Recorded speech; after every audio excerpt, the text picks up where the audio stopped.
Yeah, I had Red Dawn. I was cast on a Friday. I got a phone call, and then the Saturday I was cast as Thor.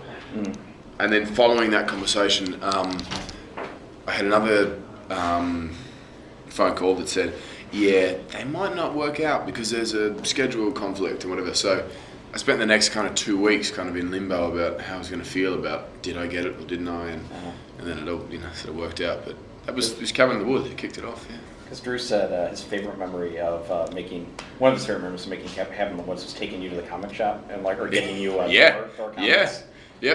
I remember being out one night. We had we finished late Friday night. We went and have a drink, and I'd just gotten Thor, and he said, "Let me tell you something." He goes, "I'll give you some advice about the fans. Just don't bullshit them." Okay, and he goes, "No." And he goes, "They know more than you'll ever know." I said, okay, and I knew nothing of the comic book world, and this is one of those sort of heartfelt kind of 2 in the morning, 3 in the morning kind of conversations, But it was, it was true. I learned that it was just like, the guys who read those comic books and know that world know more about it than you do, and it was nice to kind of start on that foot. I went, oh, okay, there's that kind of audience out there watching.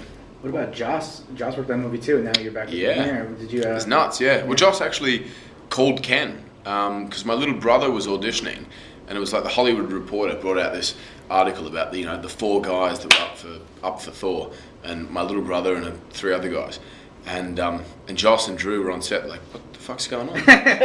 You're Thor, man. Why aren't you auditioning for this? And I was like, oh, no, and then none of them got it, and then so Joss called Ken Branagh and said, look, I'm working with Chris. You should see the guy. And Joss was a huge fan of Ken, and Ken was a big fan of him, and so I kind of, slipped in the middle somewhere and got back in the room, and then it all came full circle. Yeah. When I was shooting Thor, Joss came on set, and I was like, "What the hell are you doing here?" And he's like, "I'm meeting on Avengers," and I was like, "Avengers? Hang on, that's so far down the track yet." That's how far ahead they'd planned, and it all worked. We were just talking about Hunger Games versus Avengers. Which is going to do the most box office? What's your prediction? I mean, obviously the film's the highest grossing non-sequel of all time. It's a pretty big bar to reach, Yeah, but you have a Hulk. We have a Hulk. As Downey says, we have the Hulk. It's good for all of us, though. I mean, we all know that it's less and it's more difficult to predict sort of any sort of box office success or or the formula to it. And anytime something works and people come back to the theatre, it's a huge plus for everyone in this business. And that was certainly, we had a trailer in front of that film, so that was a a good thumbs up for us. And God, if we're anywhere near that, it's a huge thing. It seemed it's funny. You talk about how busy you've been since Cabin sort of started off. You went from Thor to Snow White, now back to Thor, and then now you're doing Ron Howard, then you're back to Thor. Is Thor sort of become this glove for you that sort of you slip into, or is it still difficult to? It is a bit. It's funny. I spent probably the most time thinking about the first Thor. Yeah. Because it was the origin of it all, and then Avengers. I kind of thought, oh yeah, I've played this before, and this will be easy. And that was the mistake I made. I think I walked on that set the first day and was a bit rattled by that group and everyone, and thought, oh, shit, hang on, wait a second, I'm in a red cape and this feels kind of ridiculous. And didn't feel as comfortable as I did in my own, film, but pretty fast it kind of fell into place.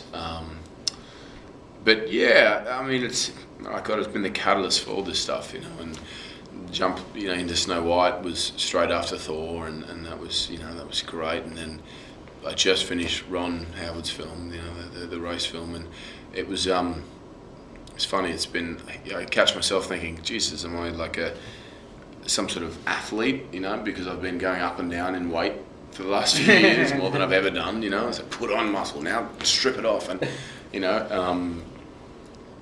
so it's sort of finding that balance between you get so much, you get caught in putting on the weight or losing the weight or whatever, and you think, I've got a film to perform here or act, and I was thankful. I mean, Rush was fantastic. As I said, I just finished it last week, and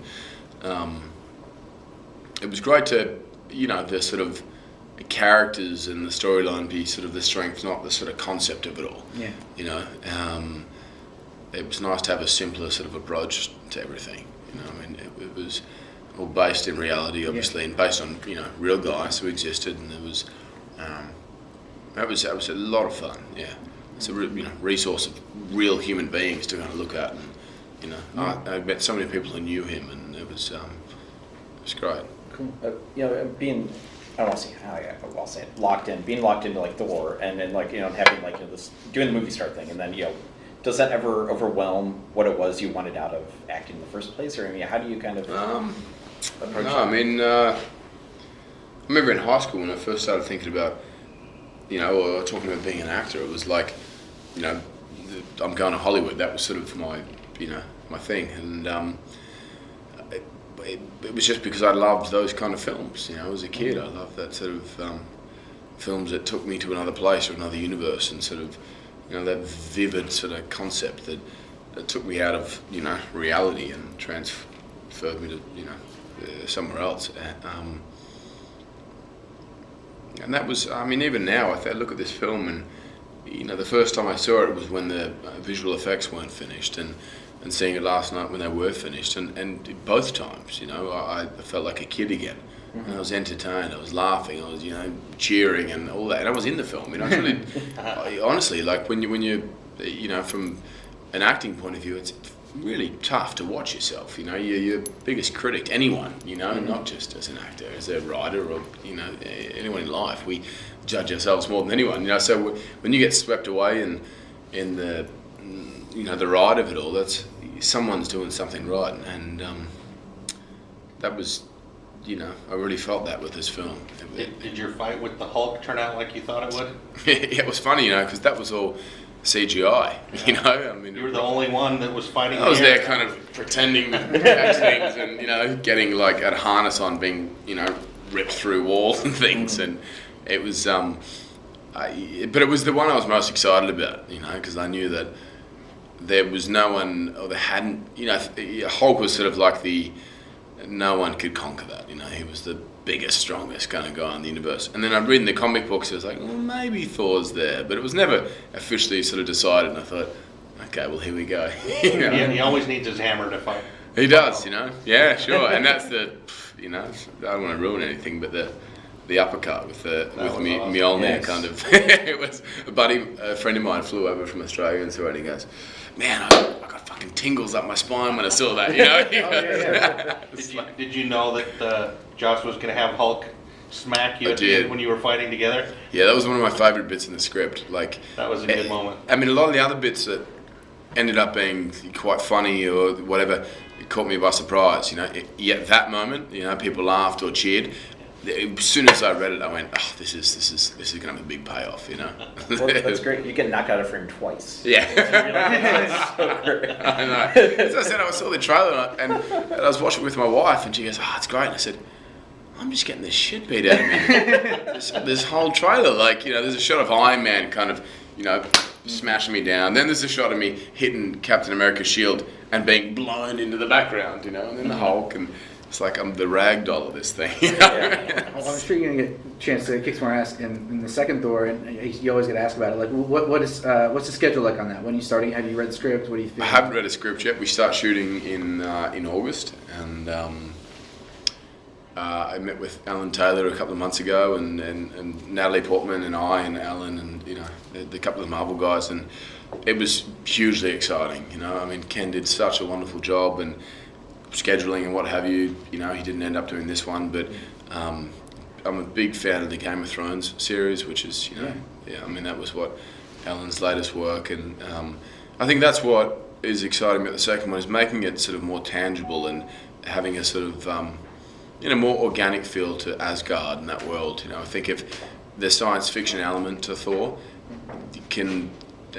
the danger is it falls a little bit sort of into the world of, it's tough to relate to, you know, whereas I think, you know, like big waterfalls and sort of mountains and that sort of Viking influence where the Norse mythology kind of grew from, having that in Asgard is going to make it all the more special, and that's what Alan wants to bring to it. I think that would be the new aspect to this one.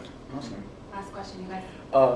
You know, having worked with, you know, seeing the way that Downey has really, in a way, seized control of like Iron Man and the character, and that, you know, he's got ideas. Like, he knows how he wants to drive this character forward. I mean, do you take anything from that? Do you see, like, do you want that level of control, or do you want a measure of control over how Thor is portrayed in the future? Yeah, I mean, I think that's where we all need some sort of control, you know, whether or not we ever achieve that. I mean, Downey, very early on when I got cast as Thor, they brought me onto the set of Iron Man. And I remember walking on, you know, in just tracksuit pants and a t-shirt and seeing Downey there in the Iron Man costume and knowing that Avengers was coming up and just thinking, how am I going to pull Thor off, and how the hell am I going to stand opposite this guy and do this, you know? But he was, you know, he's great. He gave me some great advice about what an opportunity that we were all involved in. It wasn't directed, you know, at me. It was himself. He was talking the group, you know. He knew Captain America was coming, Thor, Iron Man, and he said, you know, we're part of something special, and this is, you know, going to be a hell of a lot of fun. And that's it, you know. I think you gotta enjoy the process, you know. It's if you focus too much on sort of what's the result of it all, you know, you're not right in the middle of it, you know, to sound cliche, but in the moment of it all, you know. And that was a nice kind of reminder of it, and I tried to kind of keep that with everything I do. It's just, as an actor, you don't control the spectrum, you know, it's the directors and the producers and stuff, you know. If you theatre, sure, you come out and do your thing, but on film, you do 10 different takes, and, you know, across however many days, you know, 60 days or whatever, and there's 40 or 50 different versions of Thor, you know, that Kenneth Branagh cut together in the first film, you know, like, and whether you liked it or not, that, you know, that was a version that was put together by a lot of other people, you know, and that was something kind of satisfying, or it takes the weight off in thinking, you know what, I actually can't control this, no matter how much I think I can or I try to. There's some comfort in kind of letting go with it.